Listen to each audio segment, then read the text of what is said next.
Start करते हैं। Prokaryotic cell में सबसे पहले ग्लाइकोकैलिक्स पढ़ेंगे। हम इसी की बात कर रहे थे, है ना? ठीक है, हमने सारी चीजें लिख ली थी। सबसे पहले हेडिंग डालो, सेल एनवलप पढ़ रहे हैं।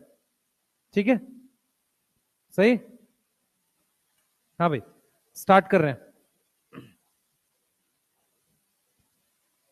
देखो बेटा, सबसे पहले हम लोग सेल एनवलप पढ़ रहे हैं। थोड़ा फोकस रखना, चीजों को समझ के करेंगे। हम लोग बात कर रहे हैं सेल एनवलप की। ठीक है, हम लोग किसकी बात कर रहे हैं बेटा? सेल एनवलप की हम लोग बात कर रहे हैं। ठीक है, तो हमने क्या किया, इस तरीके से, इधर देखें भाई सारे, इस तरीके से प्लाज्मा मेम्ब्रेन बनाई है। ये अपने पास सेल वॉल है ऐसे, और फिर इसके बाहर हमने सेल एनवलप बनाई है, ये है ना? इसके बाहर हमने क्या करी है, इस तरीके से सेल एनवलप बनाई है ऐसे। ठीक है, अब जो मैं चीजें आपको बताने जा रहा हूं ध्यान से सुनना। सेल एनवलप तीनों को मिला के कहते हैं। ये तो क्या है, क्या है ये? ग्लाइकोकैलिक्स है। तो सबसे पहले अपने जो सेल एनवलप में तीन पार्ट हैं, तीन पार्ट को हम कह रहे हैं सेल एनवलप। कौन कौन से तीन पार्ट है? ए ग्लाइकोकैलिक्स, बी सेल वॉल, और सी सेल मेम्ब्रेन। एनसीईआरटी क्या लिखती है कि ये तीनों मिलाकर एक टाइट लेयर बनाते हैं, टाइटली पैक्ड होते हैं, टाइटली पैक्ड प्रोटेक्टिव लेयर बनाते हैं, प्रोटेक्टिव यूनिट है, बट केमिकली डिफरेंट है। केमिकली क्या है, ये तीनों अलग अलग है। फोकस करो, पहले थोड़ा सा समझते हैं फिर आगे चलते हैं। इधर देखो भाई सारे, ग्लाइकोकैलिक्स क्या, ये सेल वॉल, सेल मेम्ब्रेन, तीनों मिलाकर एक सिंगल यूनिट बनती है, उसको क्या कहते हैं? Cell envelope. Glycocalyx, cell wall, cell membrane क्या है बेटा? ये तीन अलग अलग चीजें हैं, तीनों केमिकली अलग हैं, पर एक टाइटली, एक यूनिट, टाइट यूनिट बनाते हैं, जो प्रोटेक्शन का काम करती है। यहां तक समझ में आ रहा है?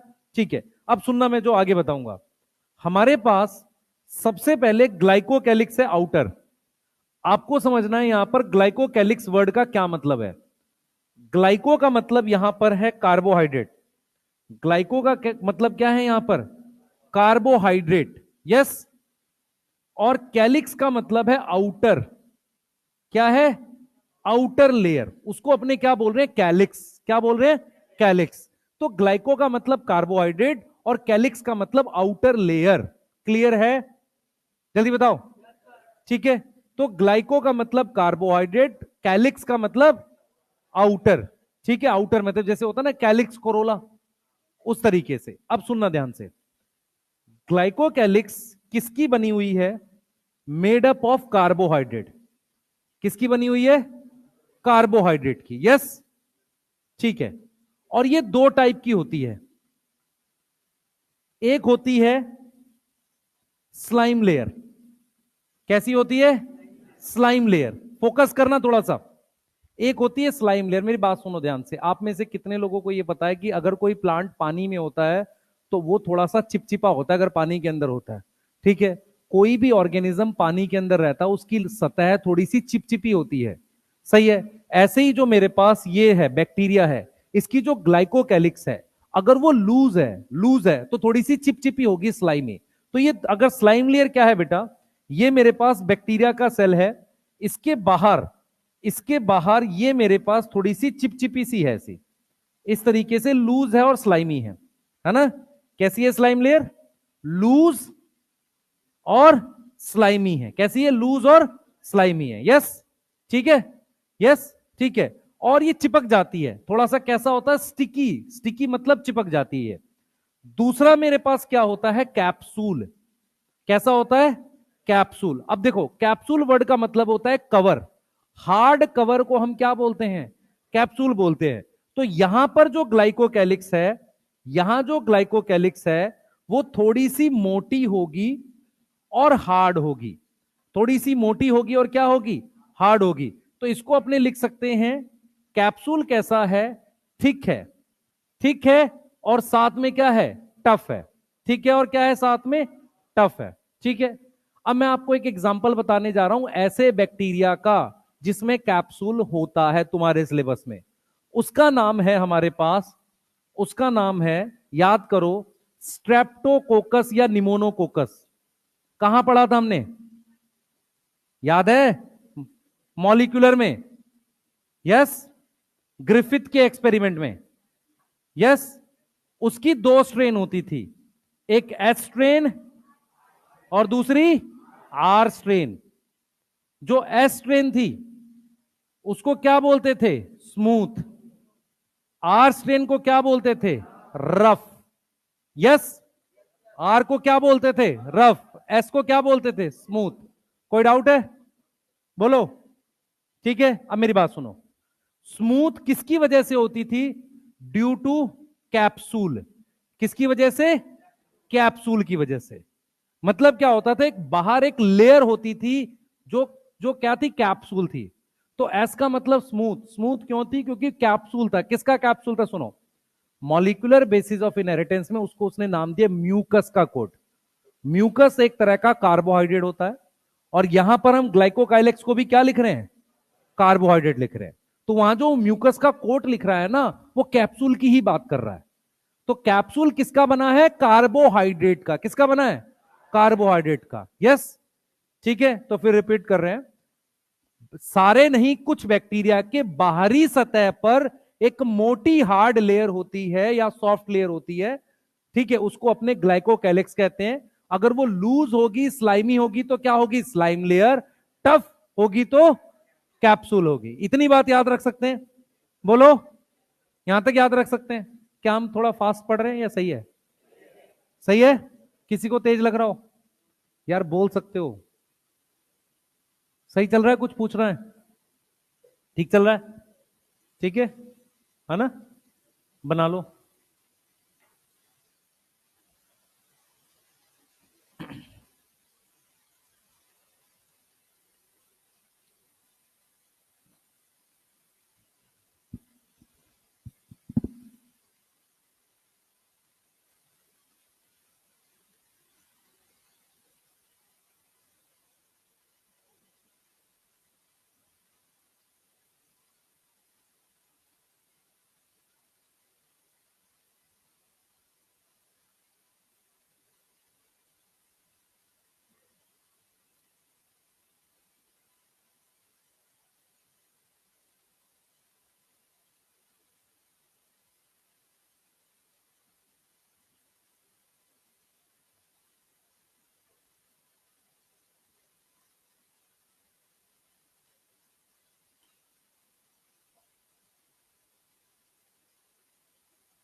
हो गया, लिख लिया, लिख लो जल्दी से।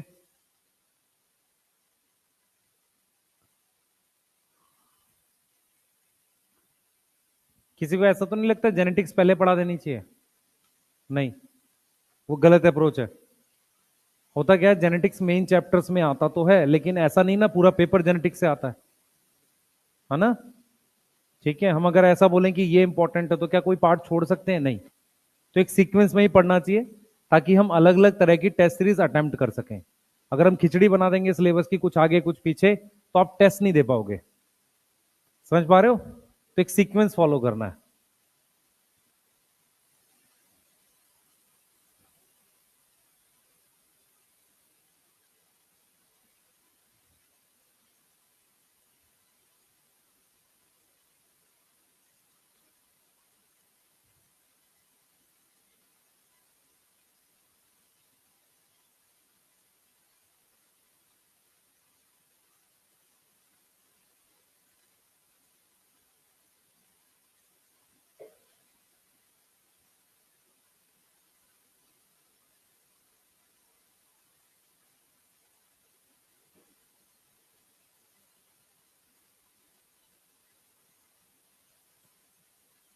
लिख लो बेटा एक बार।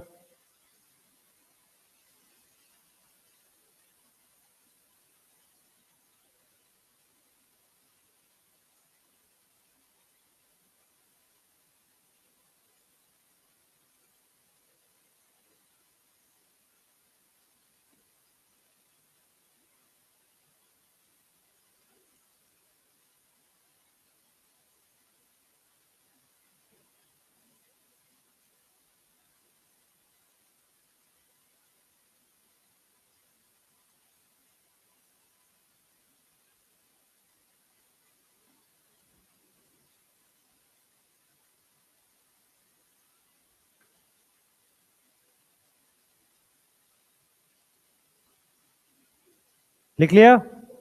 आगे चले? बोलो, चलो आगे चलते हैं।